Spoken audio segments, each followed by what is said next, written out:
Welcome back, ladies and gentlemen, to game number 2 of Tongfu versus EG. You're watching Beyond the Summits World Tour.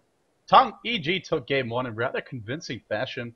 Some hiccups along the way. I wouldn't say either team played their absolute best, but both teams played pretty well.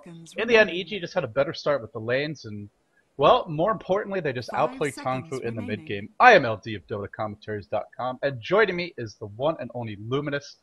Luminous, what do you expect to see out of this game? The one thing that I'm noticing is Tinker got banned. Tinker did get banned. I mean, as a player, it's always doesn't feel nice. You play here well in the first game, and they just respect ban it against you. I mean, Tinker sometimes worth a ban, but not as the first three, and that all goes to Bulba and how well EG supported Bulba.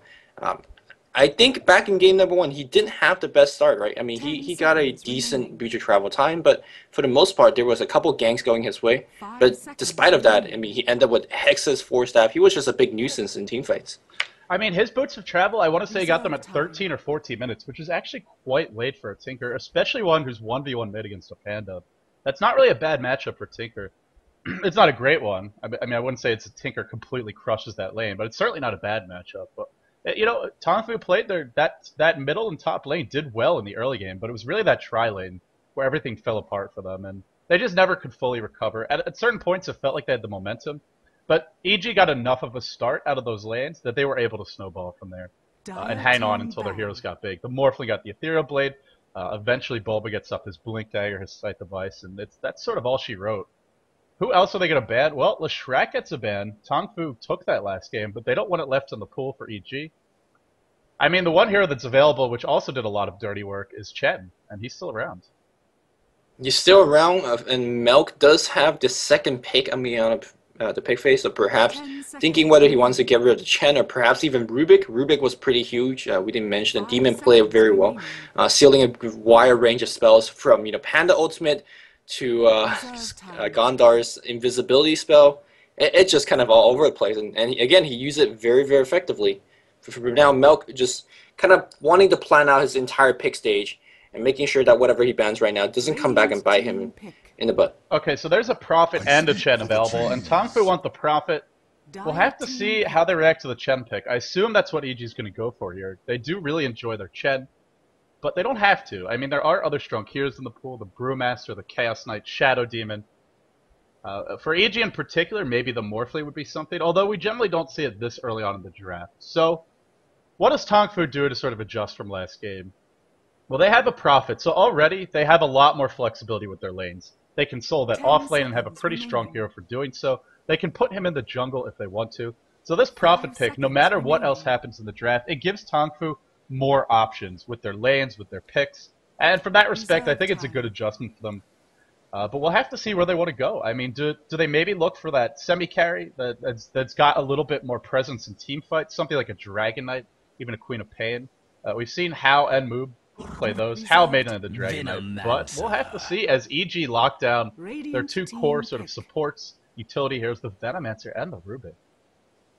Venomancer also did a lot for them because the Radiant was, Tongfu was such a chasey-based lineup. So Chaos Knight and Brewmaster both are available for Tongfu, and I mean they showed that they love the hero. But perhaps we're not going to see in this game such an early Venomancer pickup. Always could mean a Templar Assassin is looming somewhere in the future. You don't really know because right. Yeah, it could be EG. I mean, EG has great TA players as well. But Venomancer as an early pickup could just mean, they value Venomancer, the slow he provides, the ward he provides. I mean, Universe, he was throwing down so many wards. That one Roshan fight is literally the Great Ward of China against Chinese teams. So, I mean, that was pretty sick. It's just such a good hero.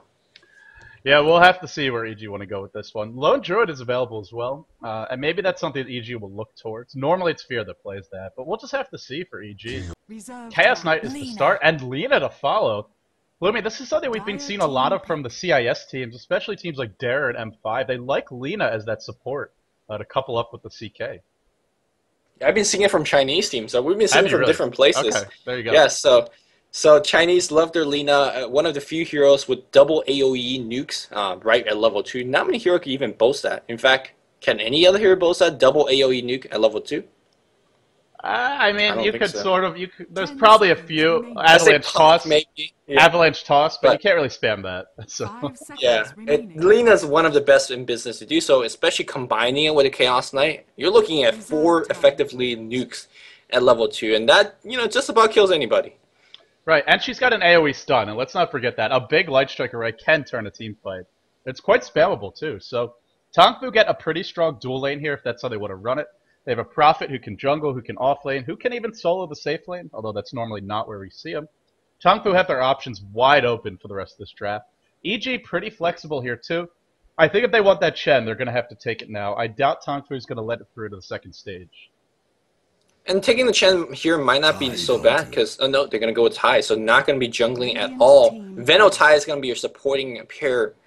And, or actually, I take that back. We definitely seen EG in the past put Demon on the long lane as a TIE Hunter and just farm it up. That's definitely a possibility as well. So we might not know. I think he goes the long lane a little bit better than the Rubik does. So maybe we do see Rubik as a support this game. I feel like Rubik is like Invoker, where there's a player on your team that's just your Rubik specialist. And sure, everybody else probably plays him very well. But you have that one player, whether it's Sing Sing or Demon or what's another, Dendi, I think plays a lot of Rubik as well. Could be wrong about that. Every team seems to have a Rubik player, so maybe Demon is that player for EG. We'll find out soon enough. But I mean, EG don't have a jungler, but they have heroes that are pretty versatile, not only in terms of lanes, but also in terms of roles. I mean, Tidehunter can be a farmer, he can be a support.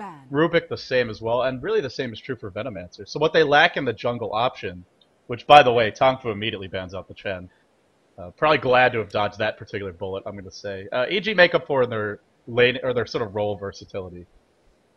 Yeah, normally you won't ban the Chen here if you see 2 support being claimed up, but right now you don't know. You don't know whether Rubik or TIE Hunter is going to be on support because they have the option, or even Venomancer. I mean, all these heroes can support. They can actually take a farming lane. So Tongfu says, yeah, let's not play with that and just get rid of Chen because maelk played it very nicely last game. Broodmother, same ban here from maelk this time. I think he banned Brood and Tide last time. He picks up the Tide now, so has a different ban coming for us for now. We'll see what it is in a bit. Yeah, really smart bans by Tongfu, though. I gotta say, the Chen, and then they followed up with the Enigma. They recognize that EG like to run their jungler, like to have those multiple solo heroes, and they're gonna make EG's options as limited as possible if they want to go that route. Now, I guess the question is, what's still available in that direction? I mean, we saw Navi run an Axe jungle. I don't think we'll see that here today. There's probably a few options left that I'm missing, but Enchantress would be the main one. But the big ones that EG love to run are gone. So the question for me is, what is Tongfu going to do for the rest of this draft? There's a Queen of Pain in the pool, there's a Windrunner as well, and I really feel like Tongfu, getting heroes like that, or maybe even a Dragon Knight, that give you more range and mobility in the team fights, is going to work a lot better with Chaos Knight than having a Panda and a Bounty Hunter, 2 melee heroes. Sure, you've got Track to move heroes faster, but ultimately they got kited pretty bad. I also would like Bounty Hunter here a lot more than what we saw in the game before, because you have the protection, or excuse me, you have the help from the Nature Prophets. You can set up any gang coming in, no matter where. The burst damage from Lina, very helpful for that. And of course, more chase is never bad. There's never really a dangerous thing that you're chasing against. You're not chasing against a Chen who could heal up everybody or send someone back home. You're not trying to chase down Morphling, which you could never really chase down. Wow. So I like Sansheng's Bounty Hunter here, but instead they're going to go with Shadow Shaman, who, again, you're not sure. Is he going to go to support? Is he going to go to mass solo mid, wards and push and all that stuff? From what I've seen from the Chinese team, it's almost always a support Shadow Shaman. Yeah, and I believe Tongfu especially, that is their preference to run it. The question will be, who is he supporting here? That hero's not really been picked up yet. I really think we're going to see the Chaos Knight and the Lina together.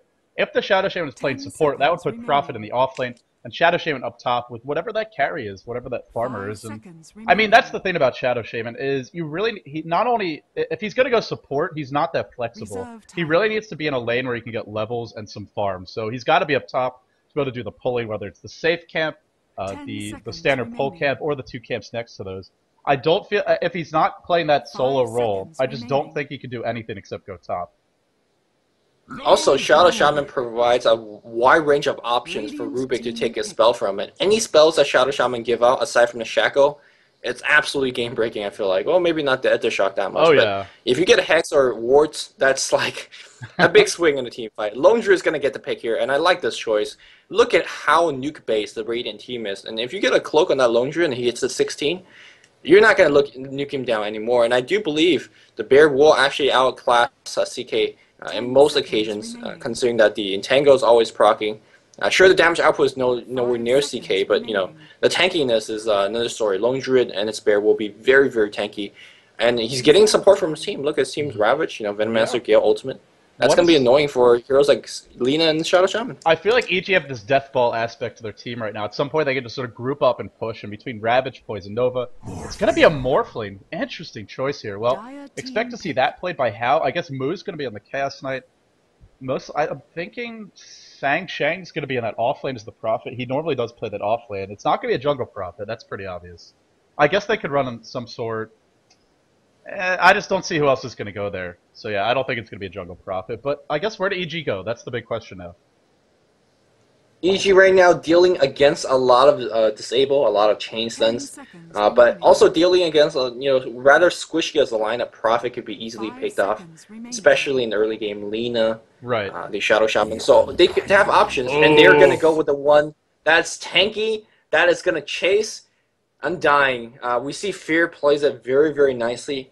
And it's like, come at me. That's the hero, what it says. He's limping, you think he's weak, but as soon as you dive him, Tombstone gets dropped down, he's decaying, he's gaining about 1 billion HP, it feels like, and you just can't kill him. Let's refresh the viewers' memory, shall we, Lumi? The last time we saw this Undying played, at least in Beyond the Summits World Tour, it was up against Darer, and Darer ran an offensive tri-lane against Fear's Undying, and, well, let me just say, I was taught a very valuable lesson, which I sort of knew, but had never seen as painfully demonstrated as I did in that game, which is you cannot dive an Undying at his tower. And if you do, you better have perfect chain stun, perfect setup, or you're all going to die. I don't think we're going to see that kind of suicidal aggression of Tongfu, but it's not like that's the only way you can win with Undying. That's just what we saw last game. So let's talk about what this hero gives you. Gives you that tanky presence, and they have a lot of tanky presences now. The Tide Hunter, the Lone Druid, and of course the Undying. It also gives you a great carrier for items like Mech, Pipe, Arcane Boots, those utility items. And ultimately, he's kind of a hero that just helps you push. I mean, you drop the Tombstone, and everybody generally is going to back off. So I guess that's the goal for EG here, is get those early towers, get the map control. Because if this goes late enough, Chaos Knight, Morphling, and Prophet, not to mention 2 supports who have a lot of disabled, that's going to be a trouble. Yeah, it also has to be mentioned that the Plague Aura also gives an enemy debuff of magical resistance. It's a small debuff, and it only works in a certain AoE, but it's absolutely huge when you're throwing big AoE spells and big damaging spells like the Venomancer ult, the Fabled, against heroes like Lina and Rasa. It actually, like, their HP just drop down so quickly, and you don't understand why. But one of the downside here for Undying is, as a hero, either he works really, really well and he just goes 10-0. I think the last time Fear played it, he was 14-0. His team had, I think. Right, his team had like 23 kills and he was involved in 21 of them or something insane like that. Yeah, it was out of this world. When it works, it's unbeatable. But when it doesn't work, he's kind of one of the worst here on the game. He needs a lot of levels. You want Decay, Soul Rip, and Tombstone, kind of all very highly level. A lot of players kind of just have to pick and choose.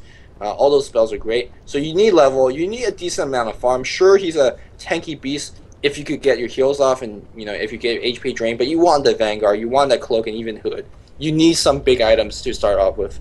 And that might not happen, depending on lane, depending on matchup, depending whether he gets killed or not. Yeah. It's always a big risky pick, I feel like.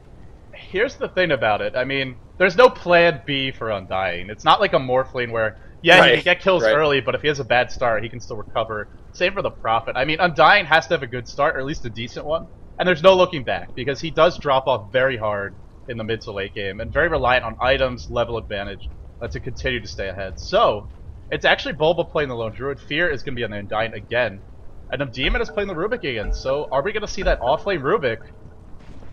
I feel like this game, you're not going to get that 1v1 matchup, and Demon will have a lot of trouble if that's the case. But let's introduce the 1v1. Oh, sorry. He might get the 1v1 matchup against Awoke, although Awoke generally plays a hard support, so he's perhaps going not. mid. He's going mid, rushing a bottle. Well, and speaking of which, we should formally introduce the players. Demon playing that Rubik, Fear playing the Undying. Bulba going to be on that Lone Druid, Universe playing the Tidehunter, and maelk playing the Venomancer. Meanwhile, we have Awoke playing the Nature's Prophet, has a Ring of Protection, so could be a jungle build, but no, this is going to be a laning build instead. How I should expected. Going to be playing a Morphling. Wraithband already up, being pulled a couple of tangles. Sansheng playing the support this time on luminousinverse. Kabu going to be handling the Shadow Shaman on the support, and Mu, of course, playing the Chaos Knight.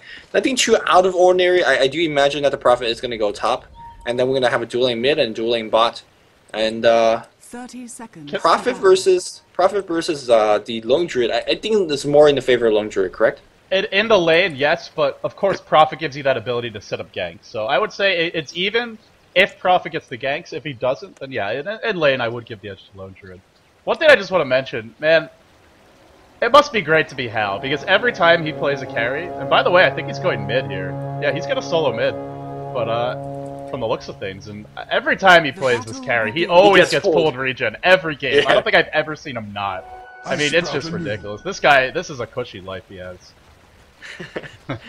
I mean, it's strategically, it's a big investment for support who's buying chicken and wards, and now you lose a tango too. It's rough, but hey, you know your carries your carry. So, meanwhile, a little bit of engagement perhaps being seen. Universe completely decked out on this here. Look at that.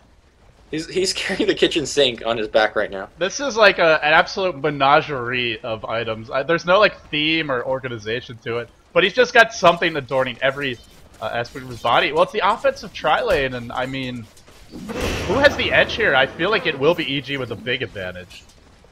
But Tongfu have a lot of disables, so we'll have to see. It's just they're so squishy, and a Gush, a Gale, a Decay, and I feel like these supports are just going to melt. Here's the thing. Normally, when you see a tri-lane versus tri-lane like this, it's very comforting to say, oh, Tongfu should have the advantage here. They have 2 range heroes. They have the access to the jungle. Look, it's not even block off. You go for stack pulls and everything. Not sure if you ever want to pull against Undying, especially against Venomancer and Tidehunter. No. Suddenly, if you're pulling your -1 support, you don't have to creep it anymore. A Gush, a Venomous Gale, a Decay, and a Tombstone gets dropped down. And you're trapped. You got no creep to back you up. Tombstone zombies are crawling under you. Yeah, it's hard to say who actually has this, have the advantage. I really want to say perhaps even EG has it here. No, yeah, I'm with you. I think EG do have it, and I mean, the thing about Tongfu is they just have more squish on their side. You have 2 heroes that are very easily picked off. Shadow Shaman with 285 move speed. No. By the way, the camp was warded. Lena with 295. And you're up against Gale and Gush. Just got warded right. Oh, it just got the ward. Just got warded right now. And maelk trying to get a little bit of a sneaky lasset going on here. Oh, maelk! Look at him, farming it up. He's gonna get a goal. Yep, he's happy. Gush even. Well, EG got a little pull of their own going. Not a big deal, those were very small creeps, but nonetheless, it is going their way. So let's look at our other lanes. What do we have mid? How up against Demon. And Lumi, let me know if that Chaos breaks up bottom. But How up against Demon. I will say that Rubik actually deals with Morphling pretty well, especially if he gets 6. That's where he steals Morph. That's where he steals Waveform. And then he never looks back. Then he's got 3 nukes to Morphling's 1.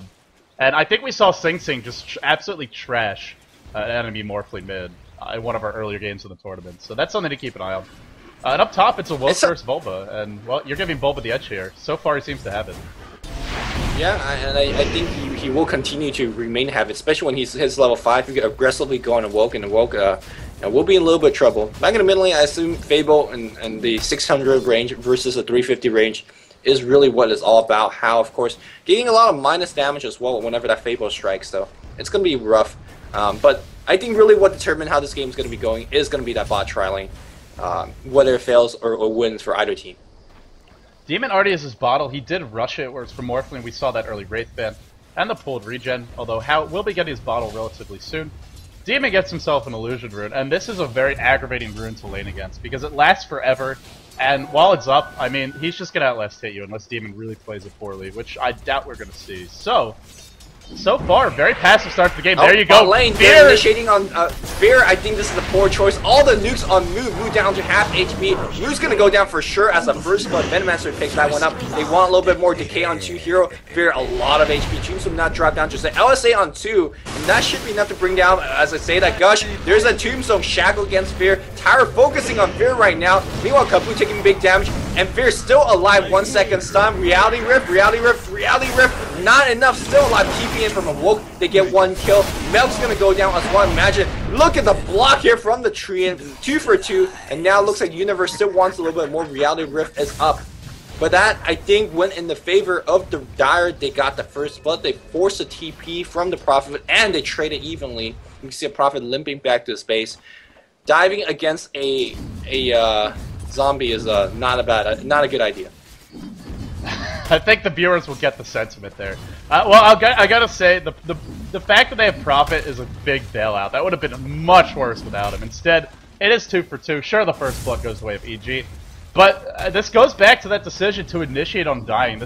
You can't initiate on that guy. The only one you can try and kill is really the Venomancer, maybe the Tidehunter. Undying is pretty unkillable because he's going to be spamming Decay, Soul Rift as well. And he's just naturally very tanky. And, well, with boots up now, Fear is going to be a lot harder to track down. Also, a lot better at tower diving. So, giving Fear that good start, very dangerous in the tri-lane versus tri-lane.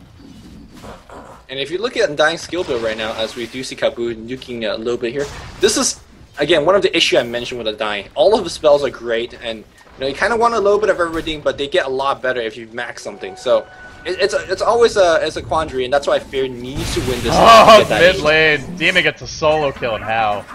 DD rune picked up, and that telekinesis, you cannot waveform out of it. So great lockdown there. And now Demon's 1 mid, so 2 lanes looking pretty good for EG. Yep, and that hits Demon to 6 as well, whether he steals waveform or... Oh, Tombstone on the bot lane, Moo down to half HP. Moo's basically dead. Any deny attempt here from Kabu? No deny. Venomous Gale was on him, so Tombstone is dropped, and again, just the effect of the Tombstone, this massive slows, and you're not going to be able to run away. We guessed it. It was going to be EG's offensive tri-lane having the advantage.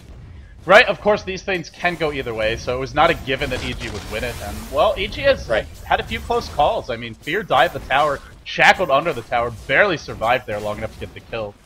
And, I mean, it's not like Tongfu can't turn this around. They have a Prophet on the field who's already level 5. That ultimate will make a big difference. Bottom lane, shackle in the universe, stun, held in place. They're gonna bring him down, and Kabu alive for the moment. They turn their attention towards Moo, but here comes Awoke. Fear in a lot of trouble. This is that X Factor, the Prophet. Great Light Striker raise, hitting every single time. They figure Fear's dead, and they want 2 4-second stun on maelk. Going back for Fear. Fear is gonna live as well as maelk. Moo gets greedy, and I think he's really gonna pay for this one, Lumi.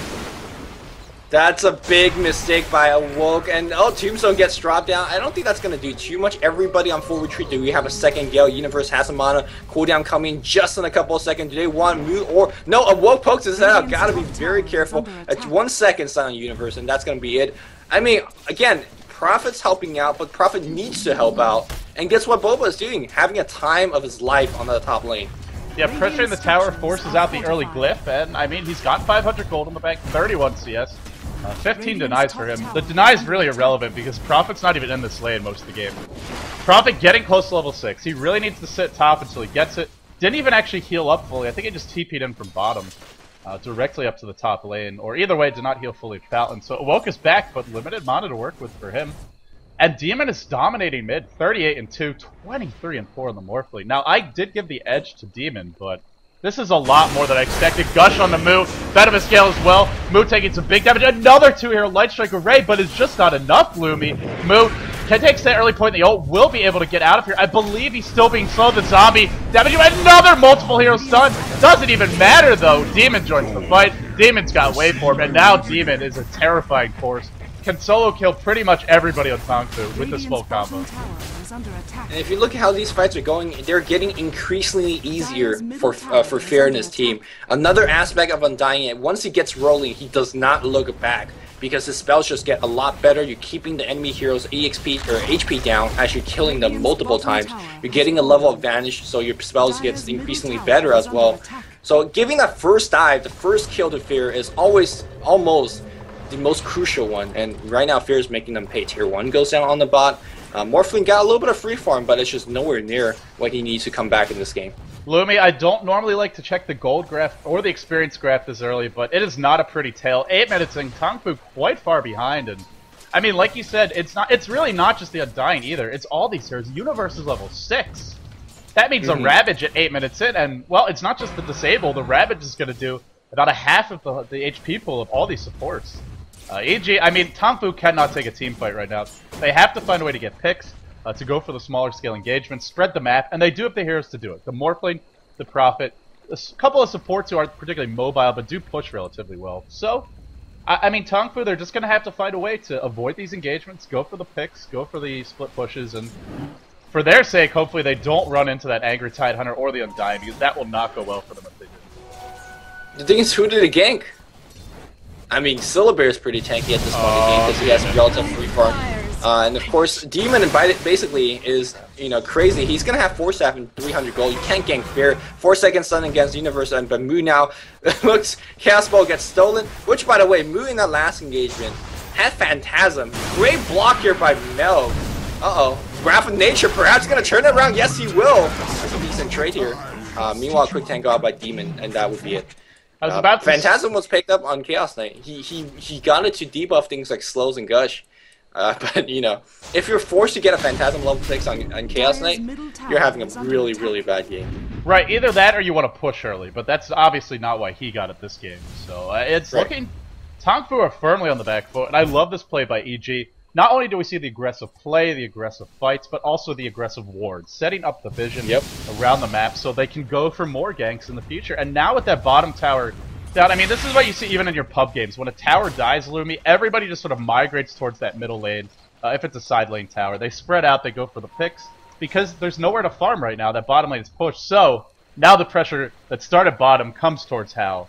And, well, the bottom lane may be relieved for the moment, but not for long. Fear and maelk thinking about it. They're looking for something. They see him. They see Prophet. They could go for him if they really want to. No, he's limping behind. He wants Morphling. This is going to be a tough one. Perhaps going to go for Prophet. Yeah, they're a little bit indecisive. But for now, perhaps Tier 1 is all they really wanted. Well, they still have a Ravage, and maelk with the level 3 wards, the Ravage online, the Tombstone as well. They're just going to have to back off and forfeit this tower. And if you don't have to use the Ravage to get the tower, that means you keep on going. I mean, I don't see why you would even stop after this one. I mean, they have the Tombstone as a backup as well. Here comes a treant from the Nature's Prophet.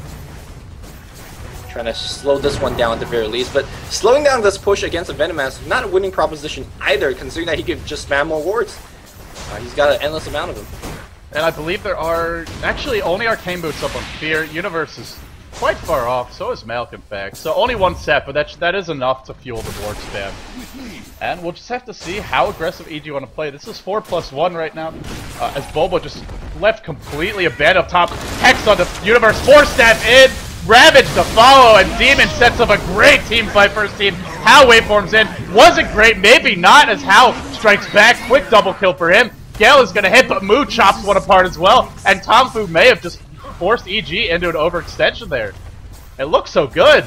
It looked pretty good, 4-staff forward, but LSA on 2-hero, waveform on the same 2-hero, and everybody melted TP on the top lane. Bulba not taking it out. Nice deny here by Hal.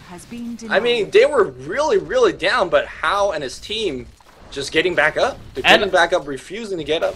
And not only do they give up. There you go. No problem. But not only do they win a fight, they do so and it's a Ravage fight. So now there's no Ravage, and there's a 4-second stun on the Fear. Not going to be tanky if you can't spam those abilities, and well, he just gets melted down. And maybe this was the thought process with the Lina, is just give you that extra burst as well to get those quick kills.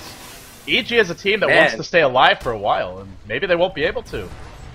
That fight was huge. Again, you baited out the Ravage, you somehow survived. That put Shadow Shaman to 6, by the way. That also put Lina Inverse to 6, and of course the Laguna Blade was the thank you gift to Fear in that engagement. So right now, Tongfu, I mean, let's not kid ourselves. They're still a little bit behind. You know, even though they had a great engagement, they're not all the way back. But it's a great start, and I think they're stabilizing a little bit more here now. Well, we'll have to see if EG want to wait for Ravage to come online to go for this next push. The tower is quite low. Glyph has been used, so maybe Tongfu will just forfeit it. But again, there's no Ravage, so this is not going to be an easy fight by any means. EG's still ahead, as you mentioned. 4-staff was the choice on Demon. And I gotta wonder, I mean, it looks really cool when you 4-staff in Tide, but if you want to play this aggressively with the pushing, maybe a Mechanism would have been the better choice here. Because if you wanted it, you would have had it. Mech is, you know, purely a defensive.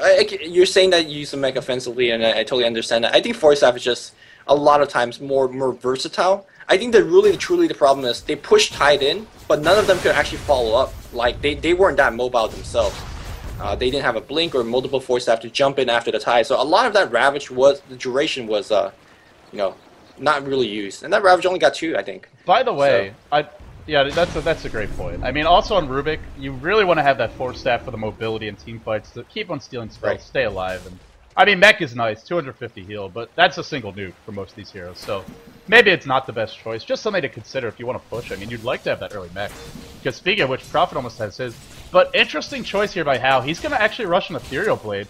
And when we see a lot of other Chinese teams, I think most notably Sylar playing for LGD play that Morphling, they rush BKB most of the time, even if whether they're ahead or behind, just to have that initiation, that presence in the team fight. But Hao wants the Ethereal. And BKB would be exceptional in a game like this, right? You're basically impervious once that BKB is up. I think he's looking for the 5v4 advantage. If you pick off one or send very one low and force them to go back, and basically fight this 5v4, you have a great chance. If you look at EG's lineup and how they're built, all 5 of them needs to be there. If you're missing one of any of spells, their team fight gets significantly worse. There's no weak link here. I guess you know, Bulba is really by himself a lot of times, so he doesn't really count.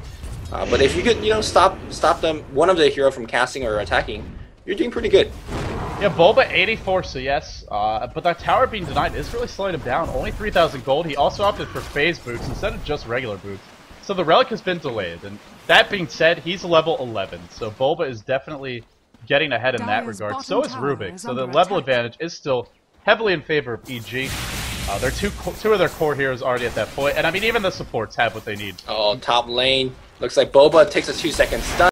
Massive stun coming in. And here comes the ganking of Mu. But meanwhile, they're going to lose a tower for that. I think that's an okay trade. I think it's worth it. You delay that relic, which he's very close to. Oh, Demon stole the wards, Lumi. Here we go. Big push mid. Demon's Rubik has been exceptional today. I just have to make that point. Radiant's middle tower is under attack. Or maybe that the Radiants just keep giving them damn spells that they don't need to give them.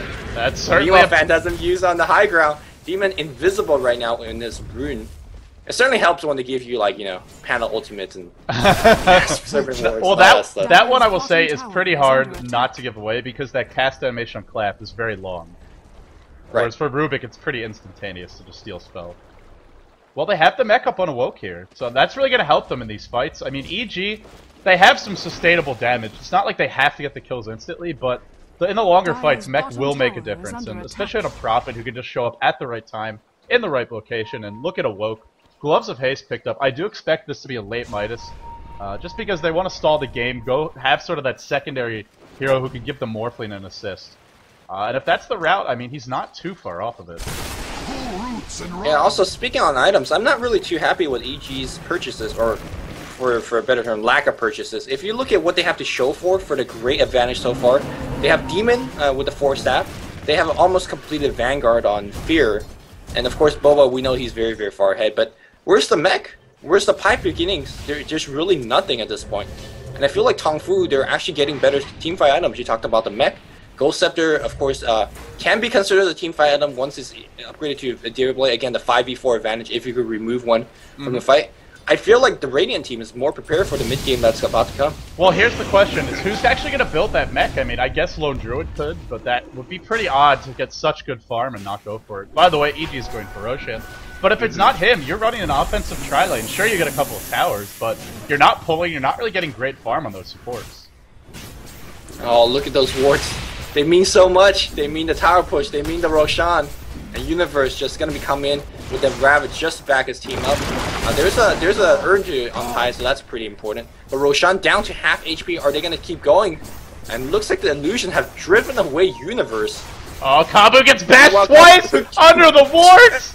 Oh, he's going to get away. Oh man, he's really low. Gets mech back up. Universe going to get initiated on. He's going to drop his Ravage. Yes, he will. But again, his teammate's not really right there. And the wards are getting now focused by the Rosh. I can't believe it. They could not get the Roshan. Oh, this will be an absolute disaster for EG if they give away this Roshan. Maelk frantically trying to spam those wards. Gale flying through on Move, but remember, he does have that ultimate shackle. They want the Roshan. They're going to get it. It goes on to Hao, and they're not done yet. Wait for him onto the high ground. Maelk will be the next target of choice. Oh, Hao. He's thinking about it. He's not going to find it. But boy, was he close. In comes Spear in the back line. All the backstabs from EG don't seem to be working out. Sansheng picks up a kill. Fear still gonna be chased, shackled, held in place. Reality ripped it back in. Chaos Bolt, waveform, 2 seconds stun, and the adaptive fear will go down. EG playing 1-by-1 initiation here, and I mean, like you said, they're a team-oriented lineup. They can't play this way. Team-oriented lineup without team fight items. Where are the drums? Where is the mech? I don't see it. And Tongfu, they have it. They have that mech, and we saw how low. Repeated bash on Kaboo. One of the most hilarious things. Repeated bash on Kaboo and getting focused by his own master wards because Demon slowed him. That was crazy. He survived with like 10 HP, got mech right back up. And if you looked at the end of team fight, he was right there shackling the, you know, he dropped the wards in Roach Pit. He's right there because of the mech. And that was 20 seconds later. I mean, at least, if not more. And here we go. After they get the Roshan, pressure goes on the top lane.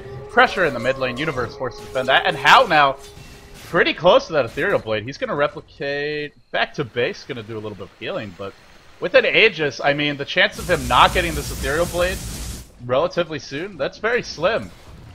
I don't know what EG's next step is. I mean, they can't go for Roshan. That's normally what you do in this situation. 4 seconds stun, Lightstick Array, and the Laguna Blade. Maybe a little bit of overkill there from Sansheng, to say the least, but nonetheless, they do get the kill. San overkill Shang, but hey man, just grab the kills, who cares? I mean, it's a relatively low cooldown. It's all good. It is. Well, it's about a minute and a half. Not too bad though. Okay. And in comes the push. In comes the push. Yeah, they're trying to defend this one. Tier 1 glyph is already forced. Look at all those treants on the tower. Half of them is going to be about to expire. Well, you actually lasted this one. Tombstone gets dropped down. Lasted being claimed by Awoke. Phantasm gets used by Moo. He's going to pour it out, and he's going to make it out alive. Meanwhile, Demon trying to... Oh, does get the kill on Awoke. That's pretty good. But a tier 1 for Awoke? Yeah. Tongfu will take that trade. They will, and I mean, Bulba is getting very close to the Radiance. I believe he's got his Relic. Where is that? There. He does have the Relic, and the Radiance not far off. So they're going to get the Radiance up soon to Bulba, who, by the way, is level 13. He is really doing well with the levels here. Close to that 16 that you mentioned. And that will be huge against the Shotgun. If you get up to level 16, get that extra HP, and then also the Cloak. I mean, the Shotgun still hurts, even with the Cloak, don't get me wrong, but it won't be nearly as painful. Well, they also have the no-feel, which generally gets forgotten, but again, it makes a small difference here. I'm not sure how much, but it makes a small difference. Tier 2 is going to get sieged on upon. I think EG he has to back off, and of course Demon trying his luck, stealing those spells. He's got Phantasm, so we're going to see a couple of Rubiks in the next fight. Yeah, I'm not sure how well that's going to work. Does give me some right-click, but you know, Demon wants to be in those back lines, not really right-clicking heroes down. Oh, they might find How. He got the Ethereal Blade now. If they do find him, this will be really bad. But How has to know there's a couple heroes here. And the Courier's coming in with the Eagle Horn. He's going to get it, but the Courier may pay. No, it's still hasted. Only one right-click. Disaster barely averted, and now How looking to get aggressive here. Or maybe looking to run. We're going to have to see, but he is deep in enemy territory. Shotgun target onto Fear. Waveform to the low ground, but the early Cloak only doing about half his health. And now, Demon pulling it back in. Remember, there's an Aegis. Gale as well. How is looking to go down, perhaps. maelk taking some big damage. maelk still alive for the moment. In comes Moo. 4 seconds done on Universe. Awoke TP's in as well. Drops the mech, but not in time to save his Morphblade. And now Universe. Ravage is available. Ravage is used, but again, he's running for his life. Bulba's here, though, doing the right click. Light Strike Array of 2 again, and Fear gonna take a fall. How seems to be out of control right now. They just can't kill him twice, and they needed to be able to do so. Demon steals something again. What is it this time? Oh, he gets the Laguna Blade. Oh, Kabu is in a lot of trouble. He will go down. 4 step. Oh, Demon. Laguna Blade, sick play here from Demon. Meanwhile, on the back line of things, like zombies is chasing everybody away. Don't know how EG won that one, but Ravage on 3 of 4, and the fact that I think his Awoke TP and just dropped a mech, and he just got picked off immediately after. So he tried to help his carry, but paid dearly for it. And Demon and his team right back on this. Well, here's the thing: is I think he TP'd in and dropped the mech right after Morphling lost the Aegis. So then you're not. I mean, Morphling's dead anyway, and you're caught in a bad spot. And oh, well, that definitely cost him. EG as a team, their lineup, I mean, sure they're not the best late game lineup, but if they win a fight, they can go push towers. They have this Lone Druid, they have some other good pushers. Tongfu are going to have to be very careful for the next, say, 5-10 minutes not to lose a big fight, because if they do, and they get caught without buyback, EG are going to look towards those racks. I'm just very surprised that Tongfu is just going on the massive offense. If we go a little bit into the big Dairycraft, who has the late game? Now, we've been looking at Morphling all the time, but keep in mind that Lone Druid is, you know, farming his pants off, and he's doing rather well with the Radiance finish, phase already upgraded. I mean, he could go Vlads right now and go for or Assault Couriers or both, and just go for a big mid-game push. If you're Radiant, do you just turtle? Or do you just, you know, are you afraid of the Lone Druid is what I'm asking. I don't think they're afraid of the Lone Druid. I also just don't, I mean, to me, sure, they might lose this late game anyway, but their chances of winning late game are a lot better than their chances of winning right now. So I would be very surprised if Tongfu tries to force anything. The big concern for me and Tongfu right now is these supports who are in the tri-lane. Kabu only a Bracer and a Magic Wand. Arcane Boots and the Urn up on the Lena, so she's doing a bit better. But overall, they are a bit behind.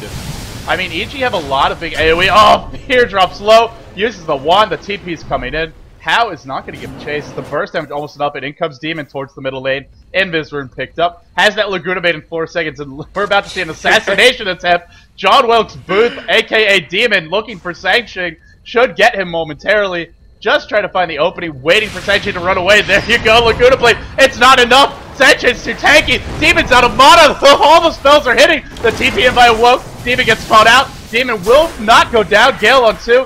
Maelk drops the ult as well, but EG, this is not a good fight. Laguna Blades galore. And I think Demon just got a little greedy there. What's better than 1 Laguna Blade? Well, 2! And as you see, Universe runs in. He wants to drop the Ravage. Kaboo drops his wards. Can he? Oh, Gush. Maybe Gush for the kill on Kaboo. Kaboo is fine, though. But at the very least, they bid out the ward drop. You can farm from the wards as well, and they're worth a whole bunch of gold. Yeah, I mean, it could have... Tongfu don't lose anybody, but they do lose the wards, which are more than a hero kill, I think, unless you're on a streak. So it is a good chunk. And now EG are going to look to push. That is one of their big tower defense abilities. It's just dropping the wards next to the tower. And let me actually see, what does Demon have right now? He stole Dragon Slave. Okay, I'm trying to keep my eyes on him, because next time I look away, he's going to steal like 4 abilities at once. And now we're going to look pretty silly. Yeah, he went deep for that one. That was a Fable Telekinesis, Laguna, still the Dragon Slave, and then one more spell. Deny a Tempered from Trian, not going to be enough. I mean, we're talking about Morphling, but right now it's all about EG, I feel like. Bulba, look at him go. He's got the Cloak for some anti-AoE as well as the Shotgun. And I think they're getting ready for the next Roshan, making sure they're dropping the wards, having counter wards available, and just overall pushing the map control right into the enemy territory, making sure the creep will have very far away from the Rosh. Yeah, like you said, setting up for the Roshan right now. And I mean, this time around, do Tongfu actually have a better shot at dealing with this? They have the shotgun up, they're working towards a BKB on Mu. The only thing Prophet's really picked up, he had the mech in that fight. He's gotten power treads and a Midas. That's not really going to do much in a team fight. It looks like a 4-staff is the next objective from Kabu, but he's still a ways off that. Maybe it's a Necro Book or Yules. We'll have to see. Sansheng, no big items for him either. Is there anything on the curve? There's not, so I actually think it's Tongfu who are going to have a harder time this time around. Plus, you can't expect EG to be... They were pretty sloppy in that last engagement, but I doubt we're going to see that this time around. Yeah, of course, Demon has a mech for this engagement as well. He has a Voice Stone, so he's about 28 something away from Hex, so if he finishes a Hex, that could be huge. Or if he gets desperate, he can always pick up a Yule Scepter. That's always a thing. But here comes a tier 2 push on the top, and I'm not sure whether EG could actually defend this one. Yeah, I'm not sure if Tongfu can defend it either. Well, we'll just have to see. Or Tongfu, sorry. There you go. But, yup, they're gonna go for the trade. Trading against Low Druid is a pretty dicey proposition, though. That tower died real quick. Radiance has been up, of course, and that's gonna let them push, but... Here's the thing about it is, this is going to force EG back. Now maybe they want to go back because Roshan is coming up soon, but it does relieve that pressure. I think EG will back not because of the tower, but more because they're just worried about that Roshan respawning. Either way, they do back off. But Tongfu don't get the tower either, and it might even be deniable. No, it doesn't look like it will be. Dire's middle tower Smoke here for the top lane to mid. They're looking for the Roshan. They're paying for Rosh. Again, one thing I mentioned earlier about the getting ready for Roshan, the big preparation is you have to push out the creeps. They don't have the creeps push out right now. That means the Radiant could go for it right now, but they're going to just give up the Aegis. They know the Aegis is going to be soon, but they're not even going there. Well, they did put a lot of wards down, though. They dewarded something by EG that I think was in this area. I'm circling right near that ramp above the above that bottom rune, and... Well, EG still have a little bit of vision, but it's not the overwhelming vision. You like to have longer range vision. Like, sure, they have a ward. They'll see if Tongfu are here, but by the time they see him, it could be too late, especially with a shotgun. You have to be careful about not getting picked. But you're right, they're not going to look to trade. Or they're not going to look to contest this at all. And is that a mistake? Or I think perhaps not, right? You're talking about that Tongfu not as well equipped to actually dive the Roche pit as they were this time. or as they were last time. And EG, perhaps sensing that advantage as well, just walks straight in the pit and claims it. Meanwhile, Radiant trying to get 2 outer towers for, yeah, they got the tier 1 early. Wards get dropped down for this one. Perhaps that's a, I mean, I don't think it's an even trade, but if you get 2 towers, and if you can defend the Roche, that's the best you could actually hope for. It definitely is. They get 2 towers, so I mean, gold-wise, they come out ahead there. And of course, giving up an Aegis, very scary thing to do, especially against Lone Druid. Well, another big item for EG. You talked about them not having the pipe, not having the mech earlier. They've got the mech. They've had that for a while, and now they're gonna have a pipe soon. maelk is not far off that, and this frees up Fear to just go for pure tank items. He doesn't have to buy those utility ones. Could just go for raw HP. I see also Morphblade is going for a Blade of Alacrity, so it's going to be a Manta style for him, and I mean that will help you against Entangle. You can remove some of Venomancer's nukes, but I just feel like a BKB is going to offer you so much more around that time when EG are going to come in, and they might actually be doing it now. Perhaps he does not have any confidence where he could pick off a support, because if you look at the entire lineup of Dire, they are very, very tanky as a whole. Venomancer can be seen as the weakest link, but he's got the hood. He's working on the pipe. One thing I want to mention, which is completely crazy, I feel like, remember when you said Titaners was, oh, he's level 6, and that was a very early stage of the game, right? Look at his level right now. He's like, what, 10? 11? He still does not have his level 2 ult, yeah. Yeah, he hasn't gained any levels for the past, like, 15-20 minutes, I feel like. He's just really slowed down. Yeah, I mean, Ravage is still pretty good at level 1. We'll have to see, though. Replicate charges in, and of course this has full HP, does not take extra damage, so it's going to be a real pain for EG to work down. Is there a BKB up on CK? There is. That was the other big item. Shotgun onto the bear, takes a lot of damage. The Replicate drive everyone back, although I feel like that's kind of a waste of the Replicate. But, in the end, Awoke pressures bottom, and this will force EG back. So, I mean, Tongfu are biding their time, and this is, I believe this is the reason they give up that Aegis. They're confident that they can just stall with the Morphblade, with the Prophet, split pushing all over the map, and if EG try and force a fight, they might be able to get that trade that they would like to have. And look at Prophet. I mean, hey, you're pushing our base. Let's just get that Axe up. You're gonna meet that quota sometime. I love it. I love it, man. Oh, man. I mean, like, oh, man, it's do or die situation. Let's get the Hex. Let's get the Eul's. Let's get something for a fight, right? Nah, let's get the Axe Scepter because it counter push, sort of. But no, he really want to just go for massive late game. That's the game plan for Tongfu. They don't care about losing a couple towers right now. They are just gonna win the war eventually. I mean, where are EG gonna actually look to get these lanes going their way? Tongfu still have the creep equilibrium here. The top lane pushing, the bottom lane pushing. Even the middle lane is just now getting the river. EG have to find an opening. They have to get a pick off, be it a smoke, you know, just catching a hero out of position. Because without it, these lanes are never gonna be in their favor. Well, I mean, in a sense, you could go brute force right into down the mid lane, and I think that's what they're doing right now. Like, forget about finesse. This is the effort man push. Effort man, I'm tired of defending. And well, the radiance on the bear will help a lot. We're seeing it now, just pulling back that creep wave up top. Here they go, Lumi. They're gonna go for this big team fight. If Tongfu defend this, dare I say they will be ahead, depending on how many buybacks they have to use. But if EG get this Rex and don't lose too many, they're gonna be looking good as well. So. Everything rides on this fight. Here we go. Bulba charging in. By the way, Bulba has that Aegis if you didn't already notice. Hyperstone up with the bear. Sansheng. And this is where that Lita comes in handy. The spammable nukes. But there goes Bulba onto the high ground. 4 seconds stun on the bear. Not the hero. Moon charges in. No BKB used. He is going to pop it. The bear focus down. Pulls back in. Universe wants to force out that Ravage. Not going to find the opening. And Fear in the front lines. Everybody taking some big damage. Entangle onto Moo. Moo gets brought down. No buyback on him. Even if he had it, Lumi, there's no BKB. Oh no, this does not look good for Tongfu right now. Whole bunch of spell being dropped on Laguna, LSA, Dragon Slave. Glyph gets you, but it looks like the tower is going to go down. Rax fully exposed. The wards from Venomancer getting accrued, outnumbering the Rasa Plague Wards at this time. And oh no, the Rax is going to be fully breached. Morphling without the BKB can't go in the fight, and I think perhaps you're absolutely right. He needed the BKB. Now the Rax is done. Double TP back. Will Bulba make it out fine? Wait for him forward. Perhaps 4D slow. Yeah, there's a slow. There's a push. Bulba at this point very low, but with the slow here from Venomancer, that should be enough. Very distracting. And I think that was a big win for EG. You're right. Once this mid rax goes down, it becomes so hard for Tongfu to have a good foothold in this game.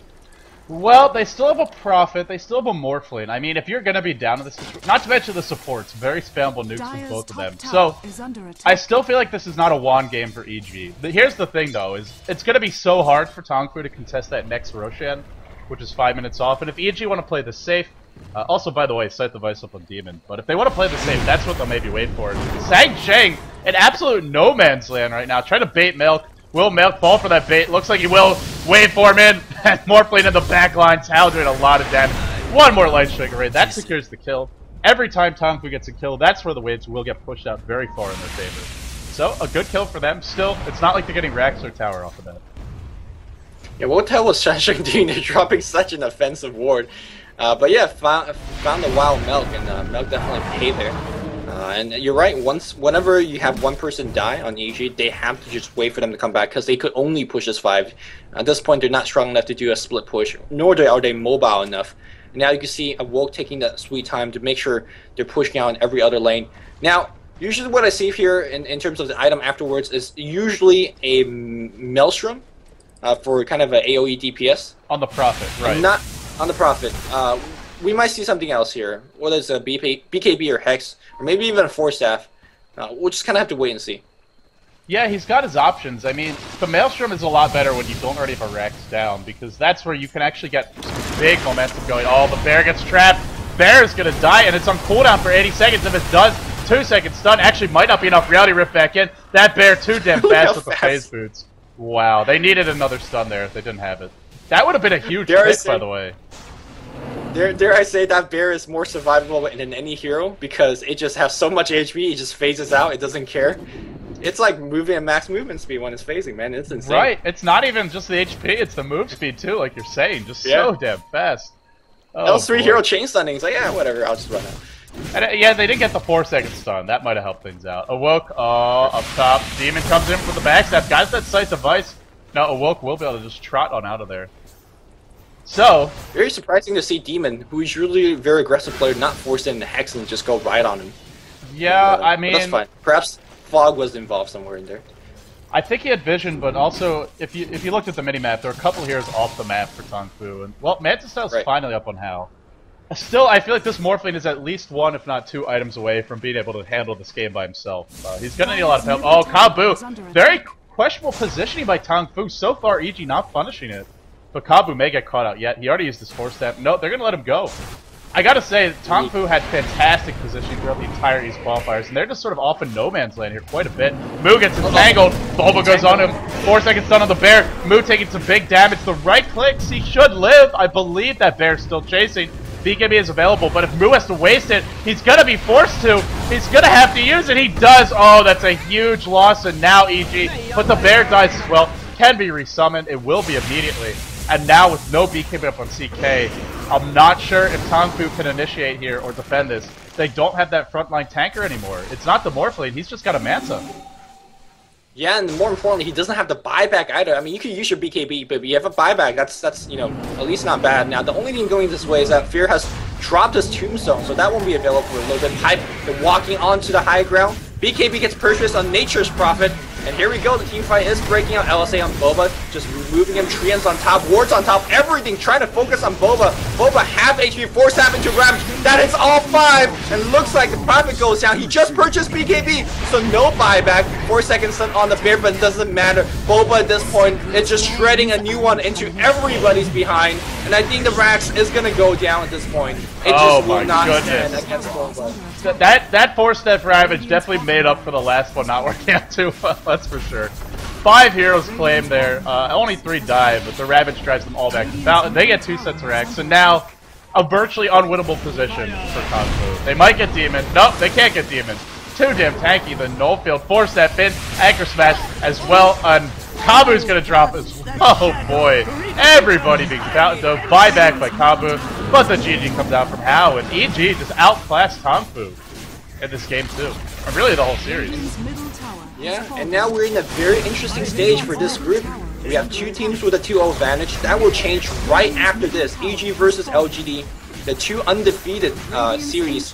2 undefeated teams in this group going up against each other. And of course, 0-2 Tongfu, 0-2 Dare, who is actually going to get eliminated. this group is actually building up to be very, very interesting. Yeah, so Dara and Tongfu has, I mean, whoever wins that should advance, I believe. Or at least has a very good, yeah, whoever wins that advances. Right? Yep. Because Tongfu, so their Dara, fate both is are in their own hands. Yeah, very their fate, so. yeah, it is in their own hands, as it turns out. Well, ladies and gentlemen, that's going to do it for Tongfu versus EG, but don't go anywhere because in about 45 minutes' time, we will have EG face off against another Chinese team, that being LGD, who has been damn near dominant in every event. They did lose to Zenith recently, but I mean, they still gave Zenith a good run for their money, and to lose to Zenith is really, it's still a great team in their own right. So, 45 minutes to go for that one, but for now, that's going to do it for this series. EG take it 2-0. I am LD, joining me was Luminous. You've been watching Beyond the Summits World Tour, and if you have not already done so, please consider buying an in-game pass, $3.99. You get access to all the replays, not only for today's matches, as well as all the previous ones, but perhaps more importantly, for all those big playoff matches coming up. So many great matchups, and the stakes will be higher. That's where teams start to get completely knocked out of the event in large numbers. That will be single eliminations. So, consider the in-game pass if you haven't already done so. And, well, Lumi, you're going to leave me, but it was a lot of fun, man. Thanks for joining. And I guess Lumi already left, but he's here in spirits. Wait, am I really leaving you? I thought I'm casting the first game of next series, or maybe not. We'll talk about it. We'll talk about it. But either way, yeah. Godz will be joining me at some point. So, guys, thanks again for tuning in. And in about 45 minutes' time, it will be EG versus LGD. We'll see you all then.